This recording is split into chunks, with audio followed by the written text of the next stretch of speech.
நடுராத்திரி 2 மணி ஆச்சு. எல்லாரும் தூங்கிட்டுருக்காங்க. நாங்கள் மட்டும் பேய் மாதிரி எப்படா வேன் வரும்னு வெயிட் பண்ணிகிட்ருக்கோம். அப்படி எங்கேயோ புளிச்சு வத்த கிண்டி வச்சுட்டு வேனில் போயிட்டுருக்கோன்னு சொல்கிறீங்களா?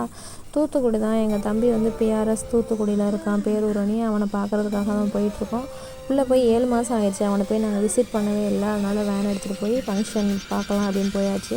போகிறப்ப தூத்துக்குடியில் இருக்க பனிமாதா சர்ச்சில் போய் மேரியம்மாட்ட ஒரு சாமியை கும்பிட்டுட்டு அங்கேயே உட்காந்து புளிச்சோரையும் உருளைக்கிழங்கையும் தின்னுட்டு எங்கள் அப்பா கூட முத்துநகர் கடற்கரைக்கு போய் பீச்சில் ஒரு ஆட்டம்லாம் போட்டு முடிச்சுட்டு, பிள்ளைங்களை பொறுத்த வரைக்கும் தண்ணியை பார்த்தா சக்கரை கட்டி மாதிரி ஆடுவாங்களே, நல்லா ஒரு ஆடிட்டு, அலை அதிகம் இல்லை, ஆழம் அதிகமாகவும் இல்லை. குழந்தைங்க மாதிரி போயிட்டாங்க அந்த பெரியவங்கெல்லாம். அவங்களையும் பார்த்து ரசிச்சுட்டு கிட்டத்தட்ட 1 மணிக்கெலாம் பேரூரணி வந்தாச்சு. அங்கே வந்தது எங்கள் தம்பியை பார்த்ததுமே ரொம்ப மனசு கஷ்டமாச்சு. என்னடா எப்படி இருக்கவனை எப்படி ஆக்கி வச்சுருக்கீங்க அப்படிங்கிற மாதிரி தான் இருந்தது. கட்டுக்கெட்டெலாம் போட்டு அதுக்கப்புறம் தம்பி வந்து பரேட் பண்ணுறதுக்காக யூனிஃபார்ம் மாட்டு வந்துட்டு பரேடை பார்த்ததுக்கு ரொம்பவே சந்தோஷமாக இருந்தது. ஸ்கூலில் மட்டும்தான் என்சிசி பார்த்த அம்மா அப்பா நம்மளுக்கெல்லாம் ஒரு பெரிய இடத்துல போய் பார்க்குறப்ப மோர் எமோஷன்ஸ் எங்களால் கண்ட்ரோல் பண்ணவே முடியல. அதுக்கப்புறம் பரேடெலாம் முடிச்சதுக்கப்புறம் அவனுக்கு இந்த பேஜெல்லாம் குத்தி விட்டுட்டு தனித்தனியாக இண்டிவிஜுவலாக ஒருத்தருக்கு மரியாதை பண்ணான். தொப்பியை கழட்டக்கூடாது, தொப்பியை போட்டுகிட்டே சளி படிங்க, அதுதான் மரியாதை நிறைய சொல்கிறீங்க. மரியாதையாக இருக்கிற தொப்பியவே கழட்டி இந்த மரியாதைக்கு காரணமே நீங்கள் தான் அப்படின்னு சொல்கிறான்ல, அதுதான் மிகப்பெரிய மரியாதை.